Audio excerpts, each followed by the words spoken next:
Welcome everyone to the second video of our honeymoon series. और अगर आपने इस सीरीज़ का पहला वीडियो मिस कर दिया है तो उसका लिंक आपको डिस्क्रिप्शन पे मिल जाएगा। लेकिन उससे पहले इस चैनल को सब्सक्राइब करना मत भूलिएगा, क्योंकि आप लोगों के लिए बहुत सारे इंटरेस्टिंग अपडेट्स वेट कर रहे हैं।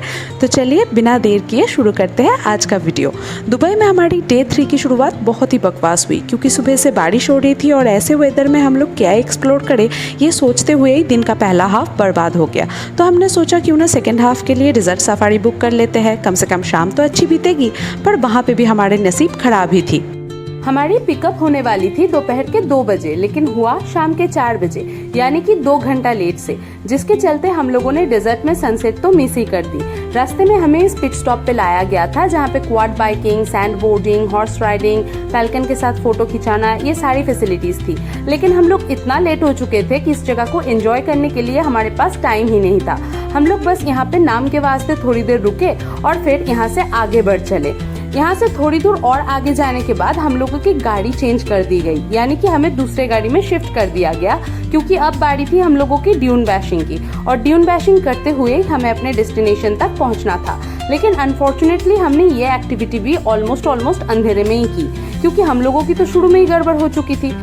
तो आप हमारी जैसी गलती तो बिल्कुल मत कीजिएगा। बुकिंग के टाइम ही ये एकदम क्लियर कर लीजिएगा कि अगर आपका पिकअप इतना लेट होता है कि आपका कोई भी एक्टिविटी या एक्सपीरियंस कॉम्प्रोमाइज हो सकता है, तो फिर आपका पूरा हक हो कि आप वो ट्रिप कैंसिल कर सके और आपको पूरा रिफंड मिल सके। अब अगर हम लोग इस पैकेज के इंक्लूजन्स की बात करें तो इसमें आपको मिल जाएगी होटल से पिकअप एंड ड्रॉप की फैसिलिटी, साथ ही में रहेगी डिजर्ट में sunset viewing, sand boarding, camel riding, dune bashing, हाथ में हेना टैटू।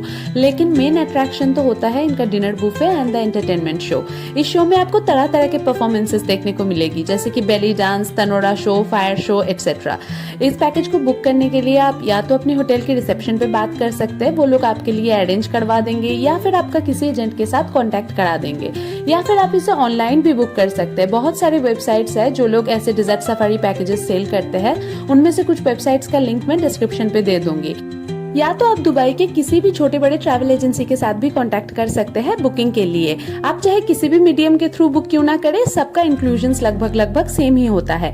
बुकिंग के टाइम पे आपको 2 कैटेगरीज मिलती है, एक तो प्रीमियम कैटेगरी और एक नॉर्मल कैटेगरी। दोनों कैटेगरीज में इंक्लूजन सारे सेम रहते हैं, खाली डिफरेंस होती है खाने की एंड परफॉर्मेंस की, क्वालिटी की।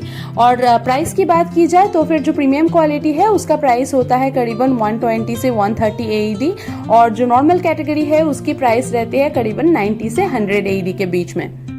ये एक ग्रुप एक्टिविटी होती है, यानी कि आपको एक ग्रुप के साथ डेजर्ट में ले जाया जाएगा और आप वापस भी उसी ग्रुप के साथ आएंगे। ये एक्टिविटी दिन के सेकंड हाफ में कंडक्ट कराई जाती है। तो आपका पिकअप रहता है करीबन दोपहर के 1 से 2 बजे के बीच में, और आपको वापस ड्रॉप किया जाता है रात के 10 से 10:30 बजे के बीच में। वैसे हम लोगों के लिए शुरुआत में थोड़ी गड़बड़ तो हो गई थी, पर हम लोगों ने परफॉर्मेंसेस खूब एंजॉय किए। और आप जब दुबई में हो तो ये एक मस्ट हैव एक्सपीरियंस है। बस बुकिंग के टाइम पे थोड़ा ध्यान रखिएगा। और एक पर्सनल टिप देना चाहूंगी, आप जब डेजर्ट सफारी के लिए जाए तो एक वार्म शॉल या फिर एक जैकेट जरूर कैरी कीजिए, क्योंकि रात में डेजर्ट में बहुत हवा बहने लगती है और उससे आपको ठंड लग सकती है।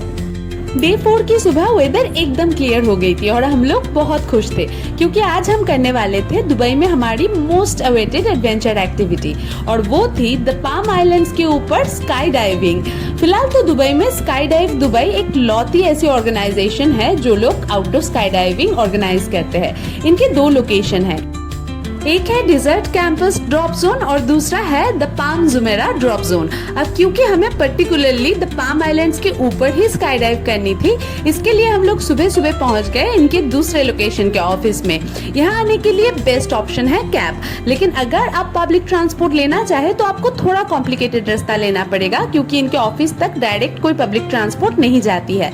आप मिक्स्ड मोड इस्तेमाल कर सकते हैं, यानी कि हाफ रास्ता पब्लिक ट्रांसपोर्ट में आके बाकी रास्ता बाय टैक्सी जाने का, और नहीं तो अगर आपके पैरों में बहुत दम है तो आप आखिर के 2-2.5 किलोमीटर चल के भी जा सकते हैं। इस एक्टिविटी के लिए आपको पहले से ऑनलाइन बुकिंग करनी पड़ेगी, तब जाके आपको स्लॉट अलॉट किया जाएगा और आपको एलोकेटेड स्लॉट से थोड़ा पहले ही पहुंचना है क्योंकि एक्टिविटी से पहले कुछ फॉर्मेलिटीज होती है, जैसे कि सिक्योरिटी ब्रीफिंग, आपका वेट मेजर करना, आपसे डिक्लेरेशन फॉर्म में साइन कराना एक्सेट्रा। ये सारी फॉर्मेलिटीज हो जाने के बाद आपको एक टोकन दी जाएगी जिसको लेके आप वेटिंग लाउंज में वेट कर सकते हैं और आपकी बारी आने पे आपको मिलाया जाएगा आपके इंस्ट्रक्टर से, जो आपको फिर से कुछ ब्रीफिंग्स देंगे and then you are very good to go. ये एक्टिविटी थोड़ी एक्सपेंसिव तो है, लेकिन ये once in a lifetime experience है हर एडवेंचर लवर के लिए। 13,000 फीट की ऊंचाई से जब आप जंप करते हो ना, तो आपके पेट में जितना जोर से गुड़गुड़ होता है और आपका दिल जितना जोर से धड़कता है ना, उतना ही लाजवाब होता है ये नज़ारा और ये एक्सपीरियंस। मैंने तो इसे ज़बरदस्त एंजॉय किया है। ये स्काई डाइविंग का जो फीलिंग है ना, वो और किसी चीज़ में आ ही नहीं सकती है। ये एकदम यूनिक है। लेकिन हाँ, इस एक्टिविटी को पूरी तरीके से एंजॉय करने के लिए आपको फिजिकली एंड मेंटली फिट होना बहुत जरूरी है। ये हर किसी के लिए तो बिल्कुल भी नहीं है। और हाँ, इस एक्टिविटी से पहले कोई भी हेवी फूड मत खाइएगा, वरना आप बीच आसमान में उल्टी करते हुए पाए जा सकते हैं, जो कि बिल्कुल भी अच्छा एक्सपीरियंस नहीं होगा। इस एक्टिविटी के लिए बुकिंग लिंक और प्राइस डिटेल्स आपको डिस्क्रिप्शन पे मिल जाएगी।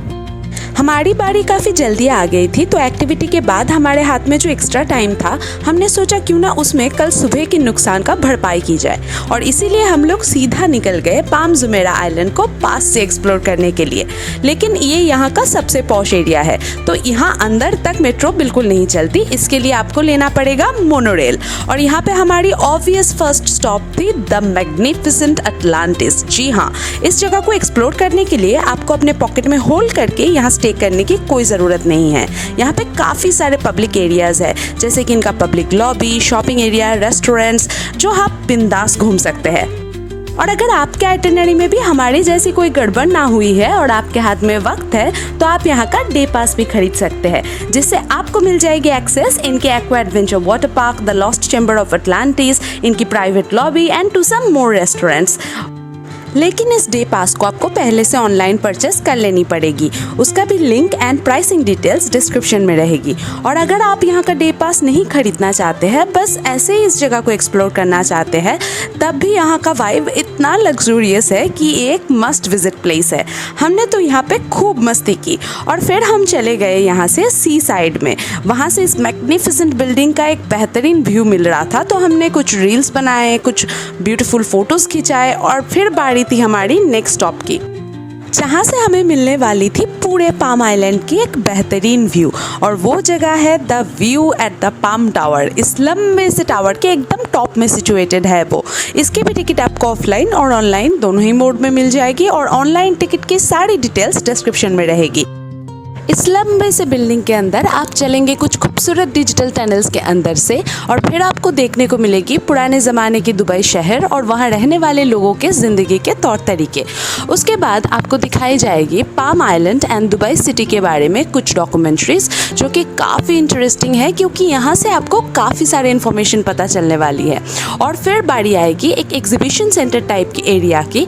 यहाँ से भी आपको काफ़ी इन्फॉर्मेशन मिलेगी और इसे पार करने के बाद जब आप फाइनली टॉप पे पहुंचेंगे, तब आपको देखने को मिलेगा पूरे पाम आइलैंड का ये ग्रैंड व्यू। सनसेट के टाइम पे ये और भी सुंदर लगती है, और इसीलिए सनसेट स्लॉट का दाम भी बाकी स्लॉट से थोड़ा ज़्यादा होता है। हमने यहाँ पे ढेर सारे अच्छे अच्छे फ़ोटोज़ खिंचाए और फिर हम दोबारा वापस आ गए दुबई मेरीना एरिया में, क्योंकि अभी भी हमारे दिन का लास्ट एक्टिविटी बाकी थी और ये था हम लोगों का पिकअप पॉइंट हमारे धाओ क्रूज़ डिनर के लिए। ये एक बोट राइड होता है जिसमें आपको मिलता है unlimited fun, food and entertainment. बहुत सारे टूर ऑपरेटर्स होते हैं जो लोग धाओ क्रूज़ डिनर ऑर्गेनाइज करते हैं और आप किसी के साथ भी एक्सपीरियंस बुक कर सकते हैं। सबका इंक्लूजन लगभग सेम ही रहता है और प्राइस में भी बस 19-20 का ही फ़र्क रहता है। पर बुकिंग आपको पहले से ऑनलाइन कर लेनी पड़ेगी क्योंकि हर क्रूज़ में लिमिटेड सीट्स ही होते हैं। ये क्रूजेस दो जगह से ऑपरेट करती है, एक तो दुबई क्रीक और दूसरा है दुबई मरीना। हम लोगों ने मरीना वाला एरिया चूज़ किया था, तो बुकिंग के टाइम पे आपको अपना पसंदीदा लोकेशन चूज़ करना होता है। बुकिंग के तुरंत बाद आपके फ़ोन में सारे डिटेल्स आ जाएंगे, जिसमें आपका क्रूज़ का नाम और पिकअप पॉइंट सब दिया हुआ होगा। आपको बस उस पिकअप पॉइंट तक पहुँचना होता है, उसके आगे इनका स्टाफ आपको पूरा गाइड कर देगा। यहाँ पे inside seating and rooftop seating दो तरह के ऑप्शंस होते हैं, जिसके लिए कोई अलग चार्जेस या बुकिंग नहीं होती है। अगर आपको रूफटॉप में बैठना है तो आपको सिंपली जल्दी आना पड़ेगा, क्योंकि ये first come first serve policy है। 2 घंटे की इस क्रूज राइड में आपको मिल जाता है अनलिमिटेड बुफे डिनर, जिसमें वेज एंड नॉन वेज दोनों ही ऑप्शंस अवेलेबल होते हैं। साथ ही में रहता है गुड म्यूजिक, तनोरा शो और दुबई स्काईलाइन का एक बेहतरीन नाइट व्यू। तो भला इससे बेहतर और कोई तरीका हो सकता है क्या अपने दिन को ख़त्म करने के लिए? इस ताउ क्रूज डिनर का बुकिंग लिंक और प्राइस डिटेल्स आपको कहाँ मिलेगा वो आपको पता है, जी हाँ, डिस्क्रिप्शन में। तो फिर आज के लिए इतना ही, फिर मिलेंगे हम लोग नेक्स्ट वीडियो में। तब तक के लिए आप चैनल को शेयर एंड सब्सक्राइब करना मत भूलिएगा। बाय।